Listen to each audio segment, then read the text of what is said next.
Applied Linguistics Group uploaded this video for BS English students. Dr. Khalid Malik, the founder, has a PhD in Applied Linguistics TESOL. He taught at many foreign universities with 25 research papers and in a postdoc abroad. He is also an approved PhD supervisor of HEC. Join Applied Linguistics Group at youtube.com/@1966Pakistani or use a QR code to join our Facebook group at BS English, Level, BS 8th Semester Course Code, ELL 408, Introduction to Translation Studies.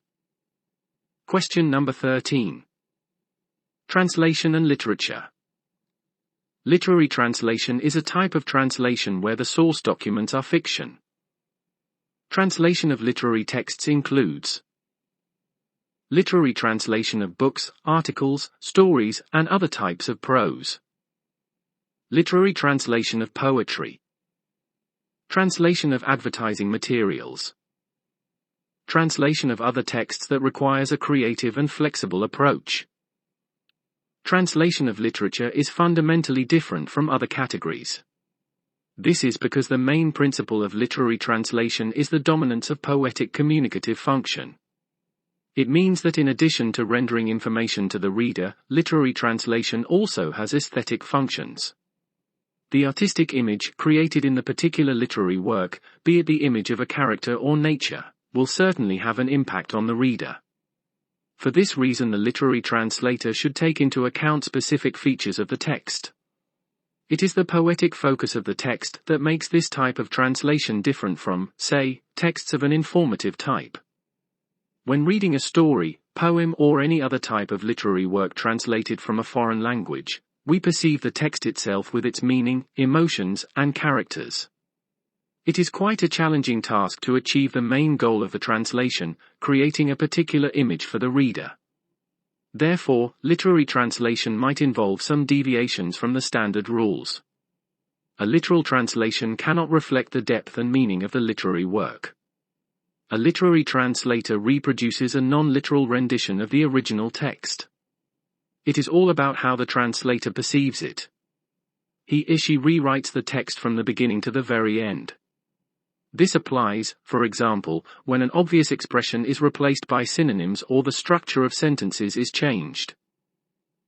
Artistic translations play an important role in our translation agency, because reader or translator's approach to the source information allows us to provide the best quality of the rendered poetic text.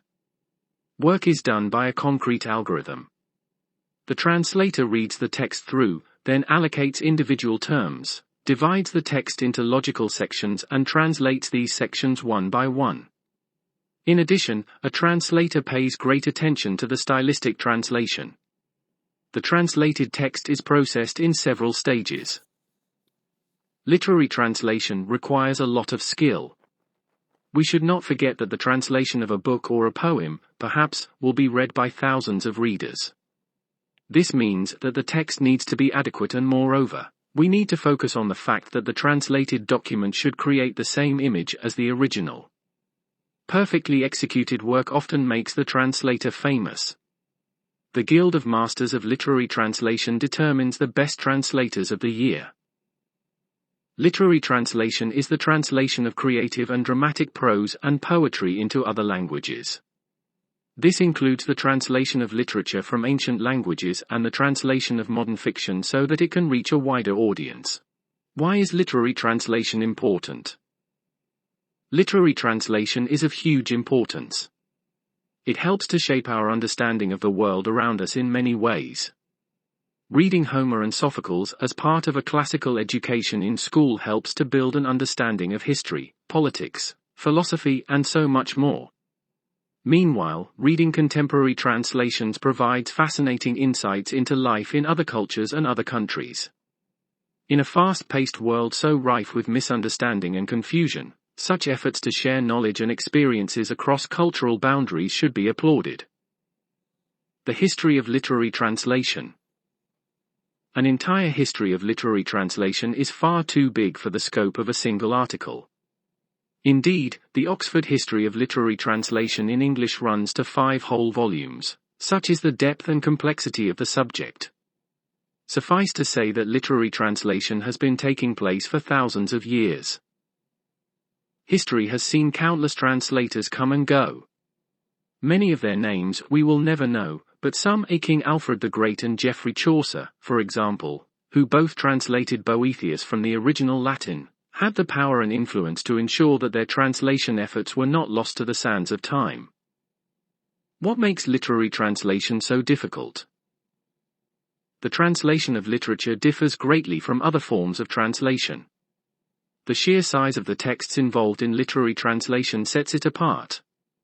Tackling a translation that runs to hundreds of thousands of words is not a task for the faint-hearted. Nor is recreating poetry in a new language, without losing the beauty and essence of the original work. One of the key challenges of literary translation is the need to balance staying faithful to the original work with the need to create something unique and distinctive that will evoke the same feelings and responses as the original. This can be particularly challenging when it comes to translating poetry. Poems are written with incredible attention to detail. Not only are the words and phrases important, but the number of syllables and the entire rhythm of the completed work. It's a challenging task to complete just in one language, let alone when trying to recreate a poet's work during a translation. Daniel Hahn, director of the British Centre for Literary Translation, sums up the issue beautifully. There's not a single word in any of the languages I translate that can map perfectly onto a word in English. So it's always interpretative, approximate, creative. Anything that is, itself, of linguistic quality will by definition be anchored in a particular language, whether it's idiom, ambiguity, or assonance. All languages are different. As literary translators will attest, a single word can be extremely troublesome. The author of a work of fiction has chosen that word for a good reason, so the translator must ensure that it is faithfully delivered in the target language. However, what if no direct translation is available? Or what if several options exist, each with a slightly different nuance? Urdu language translator Farmida Riaz outlines her approach to such thorny issues. Every piece you translate comes from the pen of an individual, so you have to give it an individual treatment. I try to retain the ambience of the original culture, rather than the language, as it is reflected in the text. Translating novels. Translating novels is just as tricky as translating poetry, and can often be more so. Best-selling author Patrick Rothfuss explains that it is not just the length of the text involved which is problematic. Names are important things. And real names, names that actually exist in the world, don't make a lot of literal sense. This is because real names tend to accrete and evolve over time. I work hard to create real-seeming names for things in my world. Names that give a strong impression without actually saying anything. Names like Mincett Lane, and Cricklet, and Downings. These real-seeming, but in reality made-up, names sound really good in English, but they're a huge pain to translate. Then there's the need to stay true to the original text while not translating it literally. It's about recreating the atmosphere of the original novel without translating it word for word. Humor, irony, plays on words and plot lines revealed by implication rather than explanation all serve to make this even harder. A further complication is the assumed knowledge of the reader. References to customs, practices, and traditions may be easy to understand when reading a novel in one's own language, but how does a translator deliver that level of built-in knowledge to a reader in another country, who may be unfamiliar with the original language's cultural quirks? What skills does a literary translator need? Clearly, literary translation requires a very particular skill set. The translation of literature is a far more creative art than many forms of translation. When translating a pharmaceutical product information leaflet, for example, it's essential to deliver text that is a word-for-word interpretation of the original. However, for the translation of prose and poetry, creative writing ability is just as important as linguistic prowess. Confidence in one's ability is also essential. It's fine to get bogged down with how to truly represent the meaning of a sentence, or even a single word, But the translator also needs to know when it's time to make a choice and move on, and also when, several pages later, that nagging doubt about going back and making changes needs to be listened to. The ability to deliver continuity is also essential, particularly in long novels. Remembering facts, like the minor character mentioned some 30,000 pages being the hero's cousin by marriage rather than blood, will save an awful lot of flicking backwards and forward to check things. The state of the literary translation industry. Over a decade ago, Bowker estimated that just 3% of the books published in the US were translations. Research published by Literature Across Frontiers in 2015 confirmed that the translation of literature for the English and Irish markets echoed this pitiful level. Despite the low figure, there were some encouraging signs that literary translation into English was increasing. Literature Across Frontiers, LAF, Director Alexandra Butchler observed. The statistics show a steady growth of literary translations over the past 2 decades in absolute numbers, and this is very encouraging. General translations grew by 53% between 1990 and 2012, and literary translations by 66%. This is of course reflected in only marginal percentage growth due to the growth in the overall publishing output. The LAF report also highlighted the diversity of source languages when it came to translation for English and Irish readers. Swedish, Dutch, Norwegian, Arabic and Japanese were all among the top 10 languages translated. Eastern European languages, on the other hand, were woefully underrepresented, meaning that we are clearly missing out on entire swaths of literary landscapes in our immediate neighborhood. Just as translation into English often ignores minor languages, so does literary translation into other languages. The European Council of Literary Translators Associations reports that up to a staggering 80% of all literary translations in smaller countries are from English.